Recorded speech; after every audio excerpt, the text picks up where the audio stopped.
Okay, so here's our top 3 tips for a 3-day water fast to make it safe and healthy, and more importantly, fun, because that's what we're all about here on this channel. And if you're new to this channel, this is Water Fasting with Nat, and I'm Nat, and this is Jody, my wife. And student of water fasting. Aren't we all? So we're actually recording this on day 4 of our 3-day water fast, and that's primarily because of pretty much tip number 1. We've come away for a few days to look after the pets of some friends. So we're pretty much house sitting about an hour away from where we live. And we thought we'd use the time to not have to worry about buying groceries or bringing stuff with us. And it's a beautiful, serene sanctuary type of environment, perfect to nurture and hold space for water fasting. So instead of just doing 3 days, we've extended into today, and tomorrow we leave. We probably could have done 5 days, or at least 4.5 days. But so that first tip is about sort of looking at where is your environment. Like if this is going to be your first fast and you think it's too difficult at home to, sort out the family and this and that, whatever, think about maybe going away for the weekend and using it as a little bit of a rest and retreat space. Yeah, I think it's a good idea too to actually break your routine, because it's very difficult. It's a bit like smoking, I guess. It's hard to give up smoking at home because you always go to a certain place at a certain time of the day to have a cigarette. And this is no different. You always go to your fridge, you know what's in your fridge, you know what's in your pantry, and you always go there and you know what to prepare, you know what restaurants to go to, all those things. So it really is about breaking that routine a little bit, because it does become a lot easier when you've got a different routine. At the moment we're on a house sit, so we have a pet routine that we have to fit into. But even just going away to a retreat sort of space or an Airbnb or something, just something that's in nature as well, that really does ground you. Because you can feel a little bit lofty when you come when you're on a fast, and it's nice to be able to ground. So somewhere in nature, if you're not in nature already, then really do seek out something like that. I definitely think that really helps on a fast, particularly if it's in your first couple of fasts. So tip number 2 is, instead of counting days, count hours.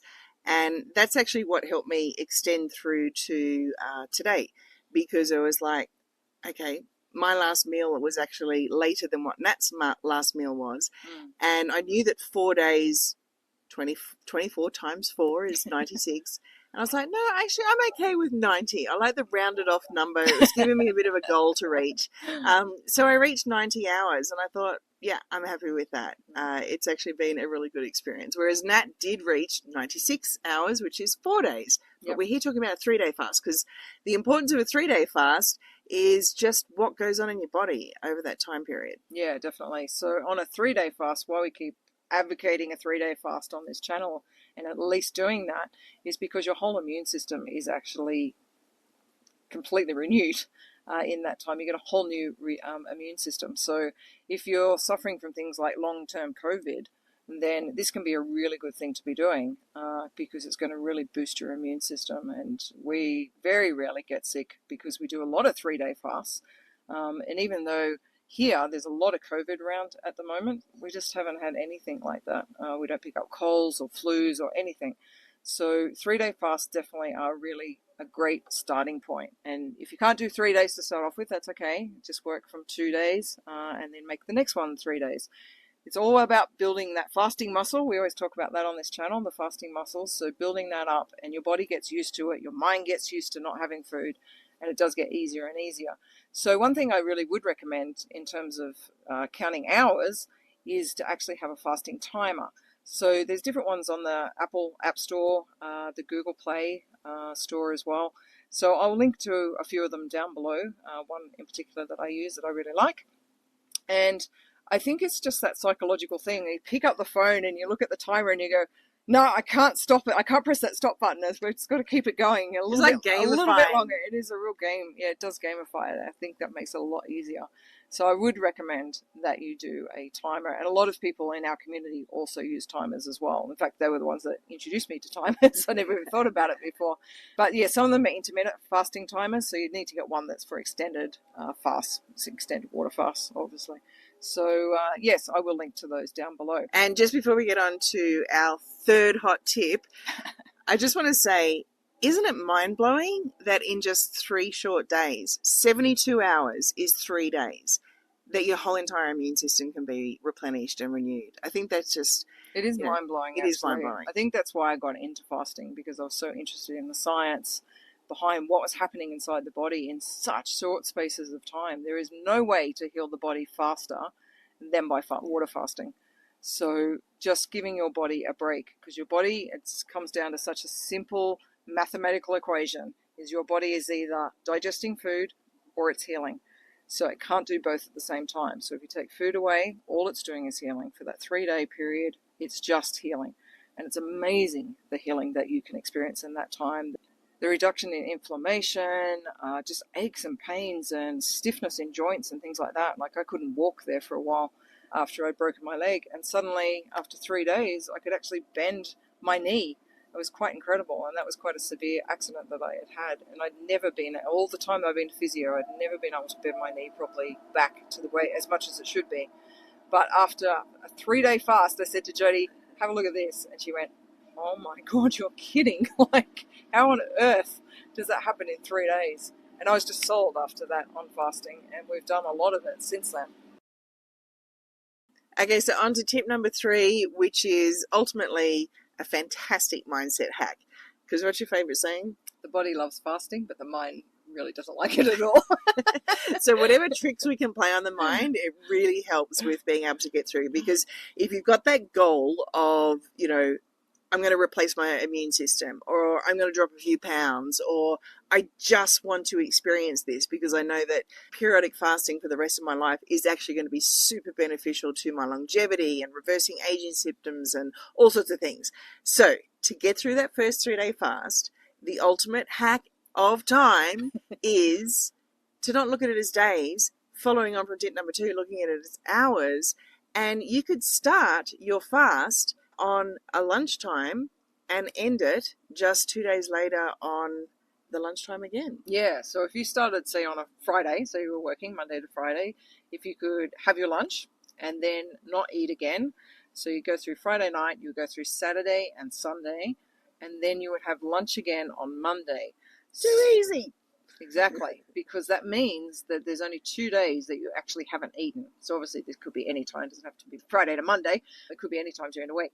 24/3 is 72 hours. Yep. And a 3-day fast is all you need to get started, have that direct experience, and know that you've got it in you to do it, and it's not as painful or as horrible as you think it might be. And that's not to say that there won't be some challenges in those 2 days, like, you know, to get through lunchtime through to the next day. Yeah, maybe the afternoon is your tough time, and there's different ways to be able to deal with that. One of our favorite little bonus tips here for you comes under the umbrella of what's called dirty fasting, which is me as the student of the purist tend to hang out more in the dirty fasting world. It's a horrible word, but basically it means that, let's say, instead of just drinking water for the entire 72 hours, if I'm sick of drinking water, I'll put a little bit of juice into it. So it's a little bit of orange juice, pineapple juice, lemon juice, whatever it may be. And you can mix up your water with mineral water, because it's actually pretty important to have mineral water as well, so that you can get your essential electrolytes. Yeah, your sodium mineral water generally has, or any types of mineral waters, flat or sparkling. But it just mixes it up a little bit too, rather than just flat not tap water, but it should be filtered water, but just instead of having flat water all the time, the sparkling water does mix it up a little bit. So often in the afternoon, that's usually when I get really antsy, is the afternoons, about that 4 or 5 o'clock period. If I haven't eaten, then having a mineral water actually just sort of breaks it up a little bit. So that's a bit easier too. And I'll do the mineral water with a dash of pineapple juice or lemon juice.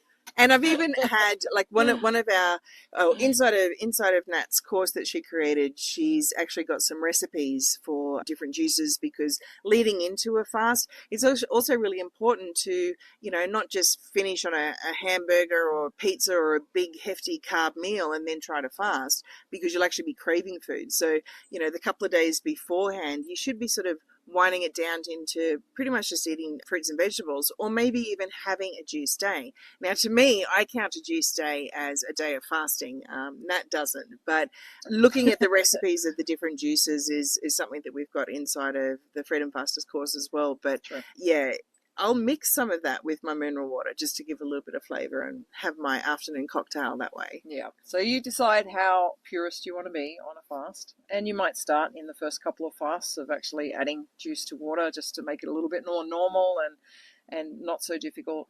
But then because I did the same thing, and then very quickly I moved towards just pure water. And I wanted to do that because that's the most maximum benefit I can get, bang for my buck in terms of not eating and actually healing my body. And so it's like, well, if I'm not going to eat, then I want to make sure that I get maximum results. So I'm all about efficiency here.